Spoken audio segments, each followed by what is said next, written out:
Welcome back to the class, students. Today's topic about discuss the three-level ANSYS Spark architecture, or the question may ask you in another way, explain three levels of abstraction. Question మన రెండు రకాలుగా అడగొచ్చు. ఒకటి 3-level ANSYS Spark architecture గురించి రాయమనొచ్చు, లేదా 3 levels of abstraction గురించి రాయమన్నా సరే మనం ఈ సేమ్ ఆన్సర్ని రాస్తే సరిపోతుంది.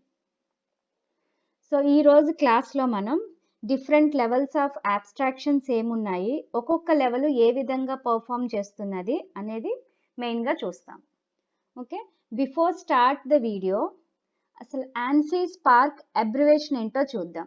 ఎందుకంటే ఫ్రీక్వెంట్గా మనకి ఈ క్వశ్చన్ని వైవా టైంలో అడుగుతూ ఉంటారు, what is the abbreviation of ANSYS Spark అని. Let's see the abbreviation of ANSYS Spark here, where ANSYS Spark architecture stands for American National Standards Institute, Standards Planning and Requirement Committee. Here where ANSI means American National Standards Institute, whereas Spark means Standards Planning and Requirement Committee. So ఇది మీరు చెప్తే కనుక వైవాలో మంచి score చేయొచ్చు. So where ANSYS Spark architecture stands for American National Standards Institute, Standards Planning Requirement Committee is an abstract design standard for database management systems, means DBMS, first proposed in 1975. First 1975లో అసలు ANSYS Spark architecture abstract design ని ప్రపోజల్కి వచ్చింది. ఎవరి కోసం proposal తీసుకొచ్చారంటే దీన్ని DBMS కోసం proposal పెట్టారు. ఎందుకంటే ఈ DBMSలో ఈ ANSYS Spark ఆర్కిటెక్చర్ అనే లెవెల్స్ని మనం ఇంప్లిమెంట్ చేస్తే మనకి చాలా బెనిఫిట్స్ ఉంటాయి అని చెప్పి 1975లో దీన్ని ప్రపోజల్ పెట్టారు. అసలు ఏంటి, what is the use of ANSYS Spark architecture, దీన్ని మనం ఇంప్లిమెంట్ చేయడం వల్ల ఏంటి ఉపయోగాలు అంటే, the main purpose of ANSYS Spark architecture DBMSలో ఇంప్లిమెంట్ చేయడం రీజన్ ఏంటంటే, it provides data abstraction. What is the main purpose of ANSYS Spark architecture means it provides data abstraction. మళ్ళీ ఇప్పుడు మనకు ఒక కొత్త వర్డ్ వచ్చింది, దట్ ఏంటి, abstraction. ఇది కూడా అడుగుతూ ఉంటారు వైవా టైంలో కానీ, లేకపోతే మీకు ఎగ్జామ్స్ జరుగుతుంటాయి కదా, అప్పుడు కూడా మీకు బిట్స్లో అడుగుతూ ఉంటారు, what is meant by data abstraction. Nothing but the process of hiding certain details of a database from user is called data abstraction. Means some of the process is hiding. ఒక process ఏదైతే కొంచెం DBMSకి సంబంధించిన కొంత ఇన్ఫర్మేషన్ని hiding చేస్తారు. Hiding అంటే దాచడం. ఆ దాచే ప్రాసెస్ని డేటా abstraction అంటారు. ఎవరి దగ్గర నుంచి దాస్తారంట ఈ ఇన్ఫర్మేషన్ని? యూజర్ దగ్గర నుంచి దాస్తారు. యూజర్ అంటే ఎవరు? మనం. ఎవరైతే DBMS నుంచి డేటాని యాక్సెస్ చేసుకుంటానికి క్వరీస్ పంపిస్తూ ఉంటారో వాళ్ళే users. Clear? So data abstraction is nothing, the process of hiding certain details of database from user is called data abstraction. User నుంచి డేటాబేస్కి సంబంధించిన కొంత ఇన్ఫర్మేషన్ని యూజర్కి తెలియకుండా దాచే ప్రొసీజర్నే డేటా abstraction అంటారు. ఇప్పుడు మీకు ఒక డౌట్ రావచ్చు, ఏంటి ఆ ఇన్ఫర్మేషన్ను, ఎందుకు ఎలాంటి ఇన్ఫర్మేషన్ని యూజర్ నుంచి దాస్తూ ఉంటారు, what kind of information is hiding from user అనేది ఒక డౌట్ వస్తుంది మనకి. ఏం ఇన్ఫర్మేషన్ దాస్తారంట? To hide some details like how data is stored and created.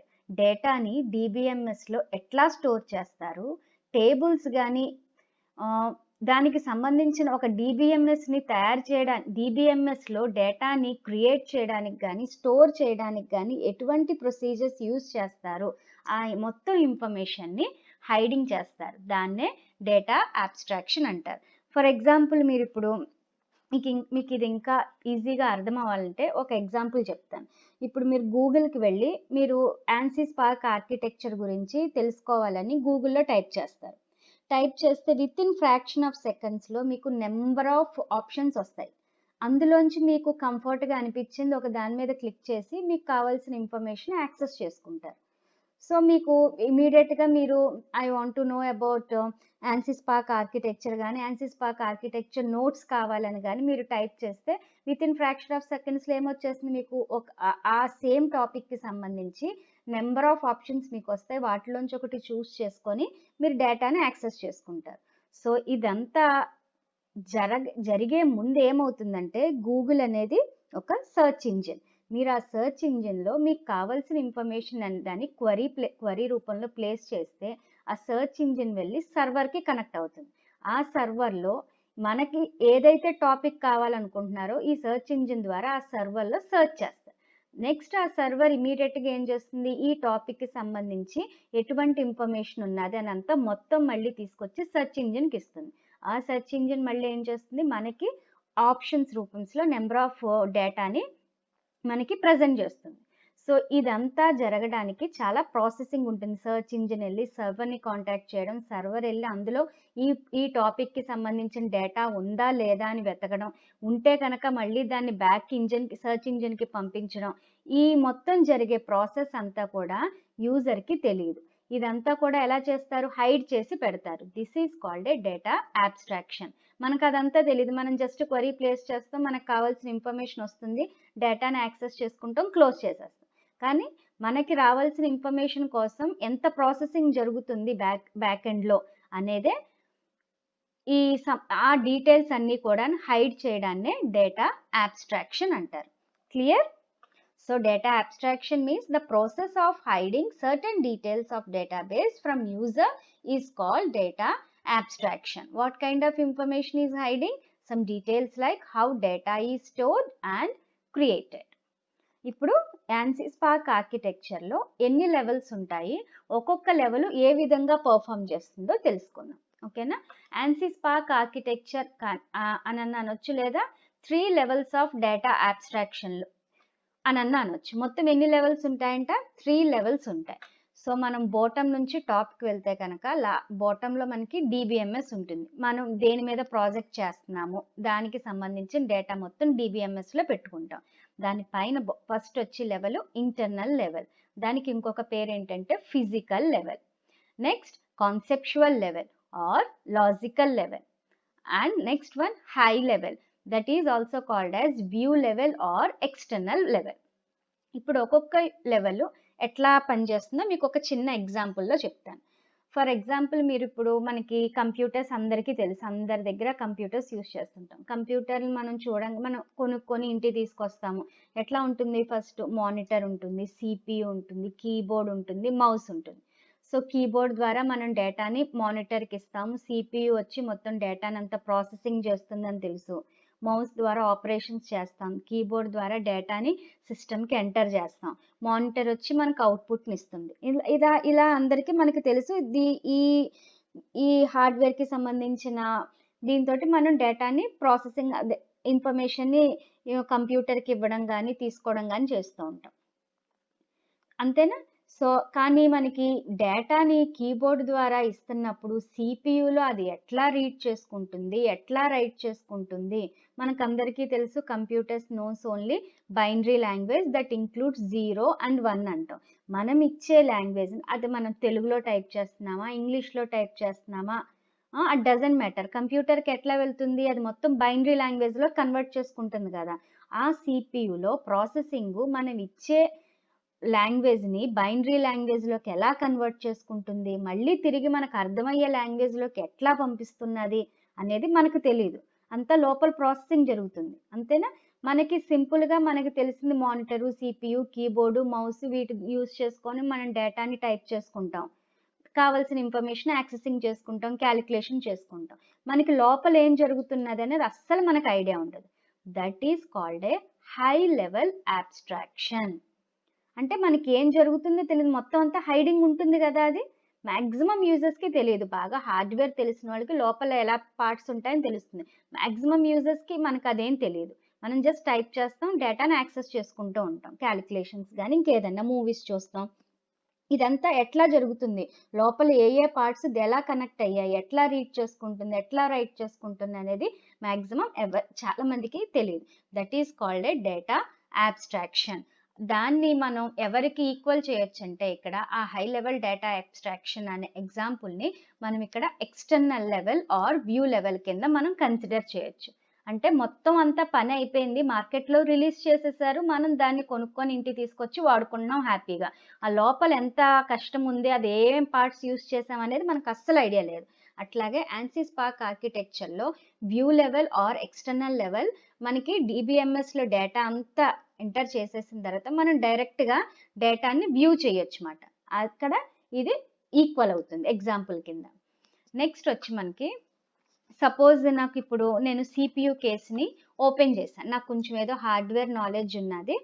CPU కేస్‌ని open చేసి ఇందులో ఏమేమి ఎక్విప్‌మెంట్ ఉన్నాయి, హార్డ్ డిస్క్ ఉంది, CD డ్రైవ్ ఉంది, ర్యామ్ ఉంది, రోమ్ ఉందని చెప్పి నేనంతా ఓపెన్ చేసి చూసుకుంటున్నాను. అంటే అట్‌లీస్ట్ నాకు కొంచెం ఐడియా ఉంది కాబట్టి ఆ CPU కేస్‌ని ఓపెన్ చేసి చూసుకుంటున్నాను. ఓపెన్ చేస్తే నేను కొంచెం అడ్వాన్స్‌గా CPUలో ఓహో! ఈ పార్ట్స్ ఉంటాయా? ఈ పార్ట్ ఇందుకు ఉపయోగపడుతుందా? అనేది నాకు కొంచెం నాలెడ్జ్ వచ్చింది. That is equals to hear logical level or conceptual level. అంటే నేను ఇంకొంచెం డెప్త్ వెళ్తున్నాను. డెప్త్ వెళ్ళి నాకు కొంచెం నాలెడ్జ్‌ని పెంచుకొని నేను ఏమేం చేస్తే ఈ CPUలో ఈ పార్ట్స్ ఇక్కడ పెట్టడం వల్ల ఈ ప్రాసెసింగ్ జరుగుతుందా అన్న ఒక ఐడియా వచ్చింది. That is equals to logical level or conceptual level. Okay. ఇంకా నేను ఇంకా అడ్వాన్స్‌గా వెళ్ళి హార్డ్ డిస్క్‌ని మొత్తం ఓపెన్ చేసి హార్డ్ డిస్క్‌లో రీడ్ ఎట్లా జరుగుతుంది? రైట్ ఎట్లా జరుగుతుంది? ఏమేం ట్రాక్స్ ఉన్నాయి? అనేది కూడా నేను ఇంకా దాన్ని కూడా ఓపెన్ చేసి చెక్ చేసుకుంటున్నాను. దానికి ఈక్వల్‌గా ఇక్కడ మనం ఫిజికల్ లెవెల్ ఆర్ ఇంటర్నల్ లెవెల్‌కి ఈక్వల్ అవుతుంది. అంటే మీకు నేను ఇక్కడ ఏం చెప్తున్నానంటే DBMSలో ఫిజికల్ లెవెల్ ఆర్ ఇంటర్నల్ లెవెల్‌లో బాటమ్‌లో ఉన్న ఈ internal level or physical level ఎలా ఉపయోగపడుతుందంటే DBMSలో డేటాని ఎట్లా స్టోర్ చేస్తున్నాం? ఎటువంటి రూల్స్ అండ్ రెగ్యులేషన్స్‌ని యూజ్ చేసుకొని ఈ డేటాని ఫిజికల్‌గా ఆన్ సిస్టమ్స్‌లో డేటాని ఎట్లా స్టోర్ చేస్తున్నాం అన్న సంబంధించిన ఇన్ఫర్మేషన్ అంతా కూడా ఈ ఇంటర్నల్ లెవెల్‌లో జరుగుతూ ఉంటుంది. DBMSలోకి డేటాని ఎట్లా స్టోర్ చేస్తున్నాం అనేది ఫిజికల్‌గా ఎట్లా స్టోర్ చేస్తున్నాం అనేది మొత్తం అంతా కూడా ఈ ఇంటర్నల్ లెవెల్‌లోనే జరుగుతూ ఉంటుంది. దాని తర్వాత ఇంకొంచెం పైకెళ్ళిన తర్వాత డేటాని స్టోర్ చేసేసాం. స్టోర్ చేసేసిన తర్వాత ఈ ఒక డేటాకి ఇంకొక డేటాకి మనం కనెక్షన్స్ ఎట్లా ఇస్తున్నాం? ఒక ఇప్పుడు DBMS గాని, RDBMSలో గాని మనకి డేటాని ఎట్లాగా మనం డిఫైన్ చేస్తామంటే టేబుల్స్ రూపంలో డిఫైన్ చేస్తాం. వన్స్ ఇప్పుడు మనం టేబుల్‌ని కాల్ చేసామంటే కంపల్సరీగా రోస్, కాలమ్స్‌ని పిలవాలి.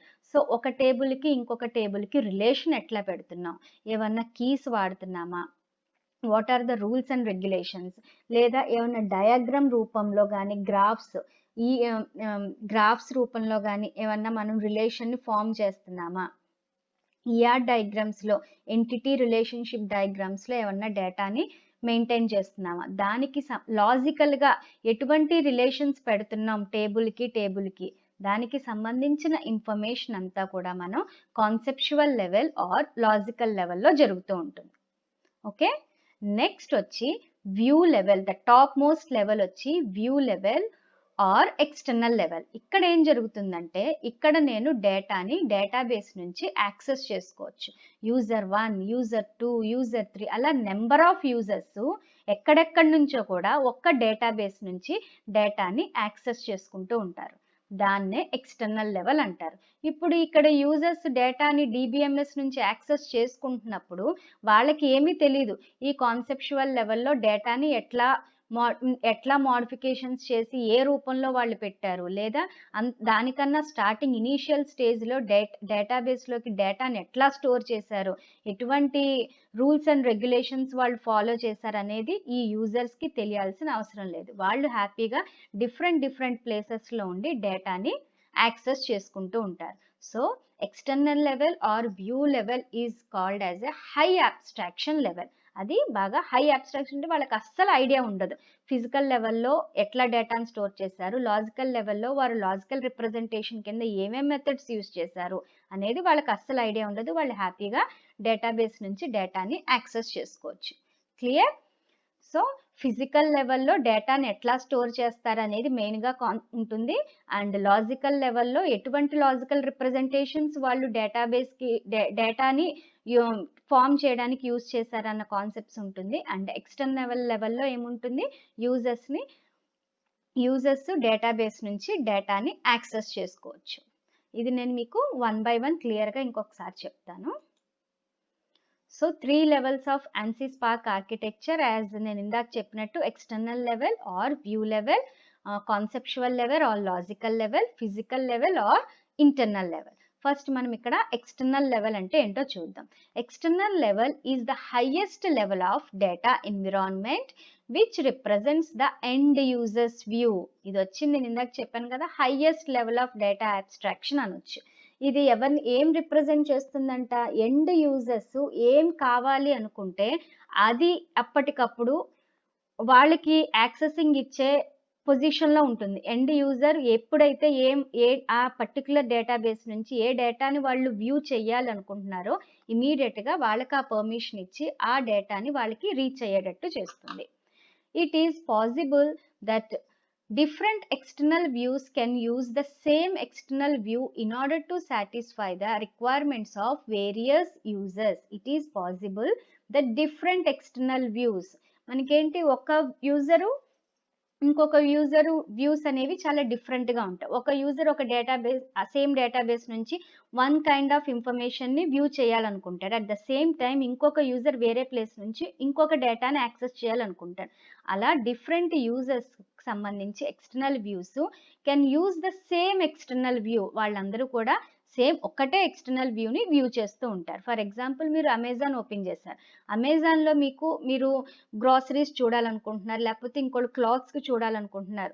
సో వాళ్ళందరికీ వచ్చి ఒకటే ప్లాట్‌ఫామ్ వచ్చి అమెజాన్. సేమ్ ఎక్స్టర్నల్ వ్యూ నుంచి డిఫరెంట్‌గా ఉన్న వాళ్ళ వ్యూస్‌ని సాటిస్ఫై చేసడానికి యూజ్ అవుతుంది. It is possible that different external views can use the same external view in order to satisfy the requirements of various users. Various in the sense number of users.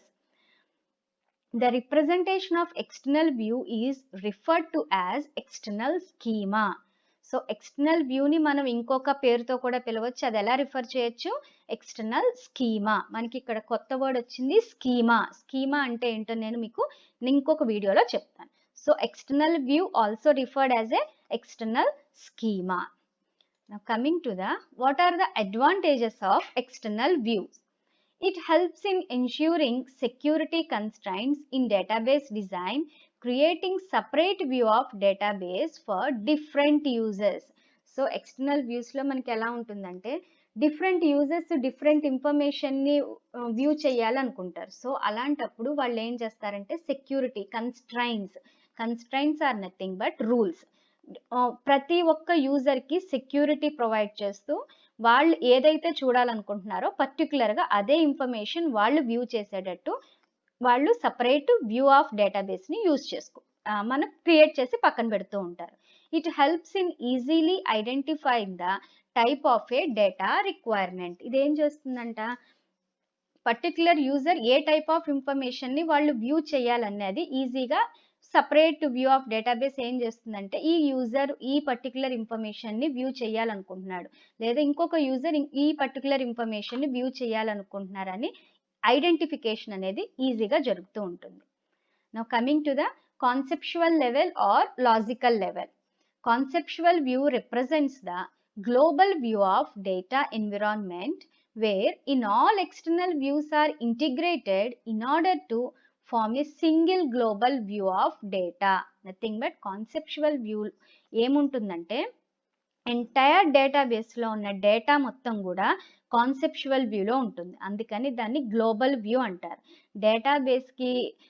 డేటాబేస్లో ఉన్న data మొత్తం either in table ఫార్మాట్స్లో store చేస్తున్నారా, గ్రాఫ్స్లో store చేస్తున్నారా, లేదా డయాగ్రామ్స్లో store చేస్తున్నారా అనేది అనవసరం.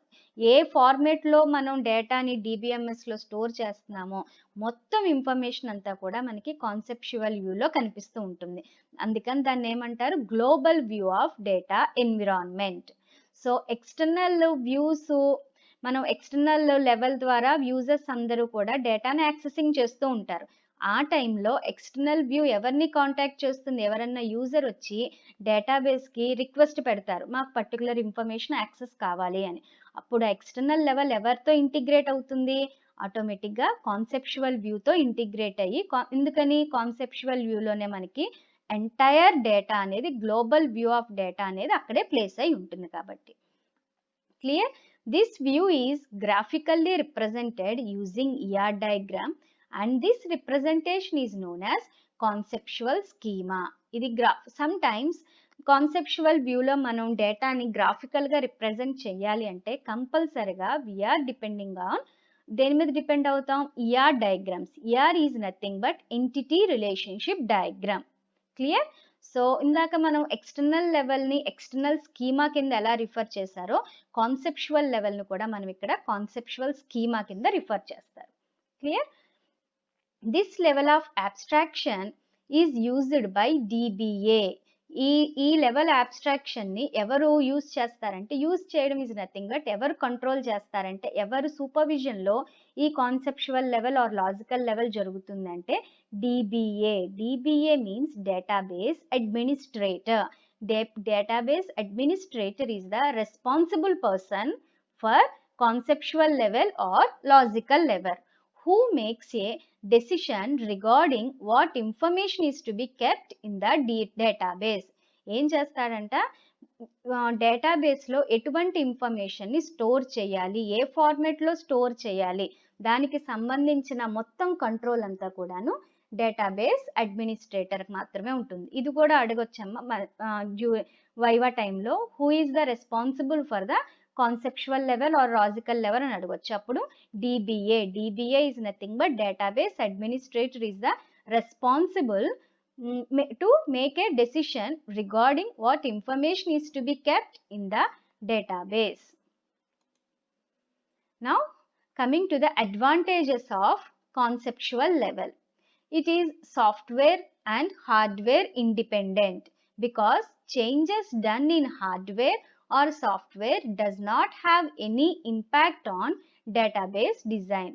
So conceptual level ki సంబంధించిందంతా కూడాను సాఫ్ట్వేర్కి హార్డ్వేర్కి ఎటువంటి సంబంధం ఉంటుంది. ఫర్ అన్ ఎగ్జాంపుల్, సాఫ్ట్వేర్కి ఏదన్నా సాఫ్ట్వేర్లో ఏదైనా వైరస్ వచ్చి మనం సాఫ్ట్వేర్ని చేంజ్ చేసినా, లేకపోతే హార్డ్వేర్లో ఏదైనా ప్రాబ్లం వచ్చి చేంజ్ చేసినా, ఇదంతా కూడా మన కాన్సెప్చువల్ లెవెల్లో ఉన్న డేటాకి ఎటువంటి ఎఫెక్ట్ ఉండదు, దాని పని అది చేసుకుంటుంది. వన్స్ ఒక్కసారి కాన్సెప్చువల్ లెవెల్లో మనం డేటాను స్టోర్ చేస్తే సిస్టమ్కి హార్డ్వేర్లో ఏదైనా ప్రాబ్లం వచ్చినా, సమ్ సాఫ్ట్వేర్స్లో ఏదైనా ప్రాబ్లం వచ్చినా, అది కాన్సెప్చువల్ డేటాలో కాన్సెప్చువల్ లెవెల్ ఉన్న డేటాని ఎటువంటి ఎఫెక్ట్ చేయదు, అది సేమ్ యాజ్ ఇట్ ఈస్గా అలాగే ఉంటుంది. అందుకని దాన్ని సాఫ్ట్వేర్ అండ్ హార్డ్వేర్ ఇండిపెండెంట్ అంటాం. Next coming to the internal level or physical level. Internal schema is used of representing internal model. ఇది ఎందుకు యూజ్ చేస్తాం? సో ఇందాక మనం కాన్సెప్చువల్ లెవెల్ని కాన్సెప్చువల్ స్కీమా ఎలా అన్నామో, ఇంటర్నల్ లెవెల్ని referred as a internal schema అని కూడా అంటాం. This representation is done using different database constraints that are supported by the selected DBMS. ఎందుకంటే ఈ ఫిజికల్ లెవెల్ ఆర్ ఇంటర్నల్ లెవెల్లోనే మనం డేటా అంతటిని కూడా స్టోర్ చేస్తూ ఉంటాం. ఇలాంటప్పుడు మనం ఏం చేస్తామంటే, మనం ఏ DBMSని మనం యూజ్ చేస్తున్నామో దానికి సపోర్ట్ చేసే రిప్రజెంటేషన్, దానికి సపోర్ట్ చేసే constraints, means constraints are nothing but rules and regulations. ఏ పర్టికులర్ DBMSని మనం సిస్టంలో యూజ్ చేస్తున్నామో దానికి ఏవే rules and regulation constraints support చేస్తాయో వాటన్నిటిని కూడా మనం సాఫ్ట్వేర్ రూపంలో ఇన్స్టాల్ చేసుకోవాల్సి ఉంటుంది. Internal model is a software dependent. ఇది ఎలా ఉంటుందంట, సాఫ్ట్వేర్ మీద డిపెండ్ అయి ఉంటుందంట.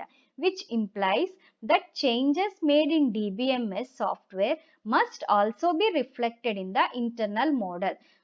Internal mode. For an example half of the డేటాని డీబీఎంఎస్లో స్టోర్ చేసిన తర్వాత మనం మనం ఇన్స్టాల్ చేసుకున్న డీబీఎంఎస్కి ఏదన్నా ఎర్రర్ వచ్చి డీబీఎంఎస్ అన్ఇన్స్టాల్ చేస్తే కనుక ఇమీడియట్గా మీరు స్టోర్ చేసుకున్న డేటా అంతా కూడాను ఎరేజ్ అయిపోతుంది. అందుకని దీన్ని సాఫ్ట్వేర్ డిపెండెంట్ అంటారు.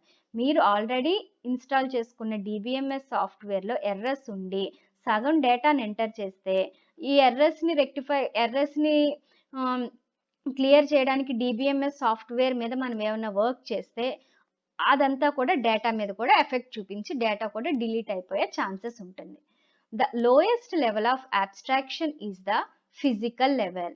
ఎక్స్టర్నల్ లెవెల్ని మనం హైయెస్ట్ లెవెల్ ఆఫ్ అబ్స్ట్రాక్షన్ అన్నాం. అలాగే ఫిజికల్ లెవెల్ని మనం లోయెస్ట్ లెవెల్ ఆఫ్ అబ్స్ట్రాక్షన్ అంటారు. ఎందుకంటే ఇక్కడ నుంచే ఇనిషియేటివ్ స్టార్ట్ అవుతుంది కాబట్టి. Which specifies the way of storing data on storage devices. ఎందుకంటే ఇక్కడే మనకి డేటాని స్టోరేజ్ డివైస్లో ఎట్లా స్టోర్ చేస్తున్నాము అని చెప్తుంది కాబట్టి this is the lowest level of abstraction.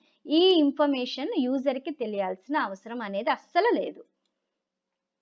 In order to define physical model, it is necessary for database designer to have detailed knowledge regarding the hardware and software that are used for implementing the database design.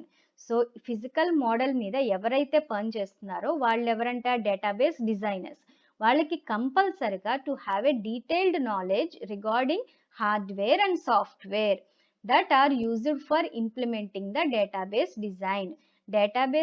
Physical మోడల్లో పనిచేసే physical model మీద పనిచేసే database డిజైనర్స్కి కంపల్సరిగా grip ఉండాలి, knowledge ఉండాలి. దేని గురించి? Hardware, software. ఆ హార్డ్వేర్ సాఫ్ట్వేర్ కూడా ఏం హార్డ్వేర్ సాఫ్ట్వేర్, వాళ్ళు డేటాబేస్ డిజైన్ చేయడానికి ఎటువంటి సాఫ్ట్వేర్ని యూస్ చేస్తున్నారు, ఎటువంటి హార్డ్వేర్ యూస్ చేస్తున్నాం మనం అనేది కంప్లీట్ నాలెడ్జ్ ఉండాలి డేటాబేస్ డిజైనర్స్కి.